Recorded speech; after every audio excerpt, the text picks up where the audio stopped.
All right, listeners, buckle up because today's deep dive is going to be a wild ride. We're talking Bitcoin, we're talking corporate espionage, we're talking enough drama to make a Hollywood screenwriter sweat. Yeah, this one's got it all.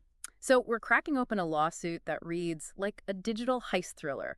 Think stolen code, mass resignations, a shadowy web of players, all vying for a slice of that Bitcoin pie. And a pretty big pie. Huge. So, like always, we've got the lawsuit itself, some spicy online commentary, and our trusty shovels ready to dig for the truth. What went down? Who are these players? And what's it all mean for the future of Bitcoin mining? Big questions. Yeah, definitely not your average day at the office. Not even close. But before we dive into the nitty-gritty, let's make sure everyone's on the same page. Good idea. Imagine, if you will, the Wild West. But instead of gold nuggets, we're talking Bitcoin. And instead of pickaxes and donkeys, it's all about who has the most computing power. Right. It's a digital gold rush, pure and simple. You need serious horsepower to mine Bitcoin, and the more you have, the better your chances of striking it rich. And that's where our main players today, Swan Bitcoin, come in. Now, Swan, they're not just some fly-by-night operation. They're serious contenders in the Bitcoin world, and they wanted a piece of that mining action. But they didn't just jump in head first. They did their homework. Yeah, they went all in on building their own proprietary software and fine-tuning their techniques, all to squeeze out every last drop of profit from their mining operation. Right, we're talking about their crown jewel, BNOC, their in-house system that's like the control center for their entire mining empire. And then you've got their secret sauce, their hash rate optimization techniques. Basically, the magic formula that helps them mine Bitcoin faster and more efficiently than their competitors. And like any good secret sauce, this one's got to be protected at all costs, right? Absolutely. These trade secrets are the culmination of years of research and development. Realistically, we're talking millions of dollars poured into this. We're talking about Swan's competitive edge in a cutthroat industry. Losing that is like handing over the keys to the kingdom. So Swan's not taking any chances. They've got their security protocols locked down, tighter than Fort Knox NDAs, non-compete clauses, the whole 9 yards. They even threw in those forum selection clauses we talked about before just to make sure any legal battles would happen on their turf. So we've got a high-stakes industry, a company sitting on a gold mine of secrets, and more legal safeguards than you can shake a stick at. What could possibly go wrong? Well, that's where things get really interesting. Because according to Swan, a group of their own decided it was time to cash in, allegedly led by their own chief investment officer, a guy named Zachary. Yeah, and he didn't act alone. We're talking about a tight-knit group, allegedly including two other Swan employees, Holmes and Naidu, and then this is where it gets juicy, some folks from a rival mining outfit called Proton.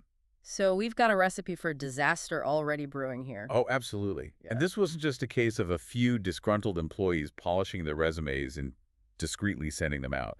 This was a full-blown, coordinated operation, at least according to what Swan is alleging. Complete with a code name that wouldn't be out of place in a Mission Impossible movie, Rain and Hellfire. Seriously, you can't make this stuff up. And if Swan's telling the truth, the name was pretty spot on. Zachary actually referred to their little plan as bringing the heat and blowing everything up. I mean, to talk about bold. Talk about audacious. I mean, they're still on Swan's payroll while allegedly plotting to bring the whole house of cards down. That takes guts. Guts, or maybe just a complete lack of foresight. But either way, the timing couldn't have been worse for Swan. Oh, why's that? Swan was right in the middle of a massive fundraising push, Series C, hoping to rake in a ton of cash to fuel their expansion, maybe even go public. Yeah, IPO time. That's the dream for a lot of these companies. But I imagine news of an internal coup like this would put a damper on things. Damper. More like a full-on flood. They had to slam the brakes on the whole fundraising thing, lay off a bunch of employees, scramble to plug the leaks.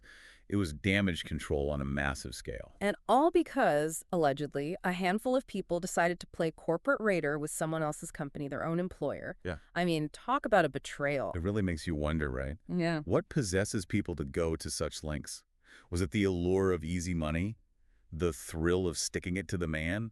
Or maybe something even more complex? Yeah, we're definitely wading into the murky waters of human nature here. But let's not forget the legal ramifications, especially if Swan's got the goods to back up their claims. Oh, absolutely. We're talking potential legal trouble on multiple fronts. Yeah. Tortious interference, breach of contract, trade secret misappropriation. Swan's throwing the book at them. So what are we talking about here? Fines. Jail time. What's the worst case scenario for these guys if Swan manages to convince a judge and jury? Well, it's not looking good. Mm. If they lose, we're talking massive fines, potentially having to pay back any profits they made from their alleged scheme. And yeah, depending on how egregious the judge and jury find their actions, maybe even some time in the slammer. So the stakes are incredibly high for everyone involved. And Swan's not just content with playing defense, they're going on the offensive. Oh yeah, they're swinging for the fences. They're demanding a jury trial. They want their stolen property back, and they want the defendants barred from using any of those pilfered secrets. It's a full court press. This is shaping up to be one for the history books, folks. A real clash of titans in the making. So Swan's lawyers are going all in here, but Yeah, they've got a fight ahead of them. Anyone can make accusations, but convincing a court, that's a whole other ballgame. right, it's one thing to cry foul, it's another to actually prove it. So how does Swan plan to convince a jury that this wasn't just like a misunderstanding? Employees taking some files with them when they left. Well, they've got to connect the dots, and those dots have to be pretty darn clear. First off, they've got to prove that the stuff allegedly stolen, the BNOC system, those hash rate secrets, that it was actually confidential, not something you could just Google or pick up at a conference. So no Bitcoin mining for dummies kind of deal. Exactly. This has to be the good stuff, the secret sauce that gives Swan a real advantage. Okay, secret sauce, check. Then there's those forum selection clauses we keep mentioning. These- Swan's going to argue those were in place for a reason. Right, they'll say those clauses show the defendants knew exactly where any disagreements were supposed to be handled, not in some backroom deal, not by jumping ship to a competitor. Swan's going to say those clauses were ignored for a reason. Because they were trying to pull a fast one. Precisely. And that's not even the best part. The real nail-biter here. Those server logs.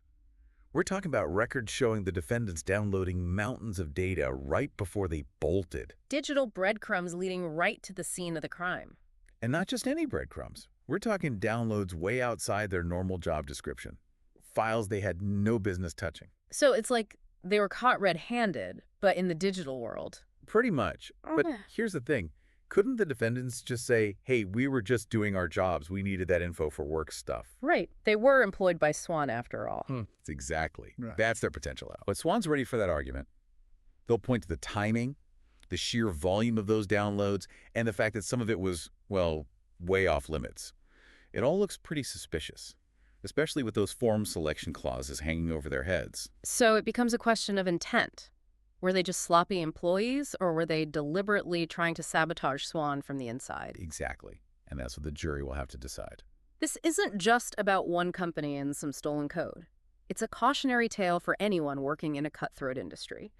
Protect your assets, guard your secrets, because in the blink of an eye, it could all vanish. Absolutely. And for listeners, this case is a masterclass in how high the stakes can get in the world of Bitcoin. And it's a reminder that behind all the tech and the jargon, it's still a very human story with very real consequences.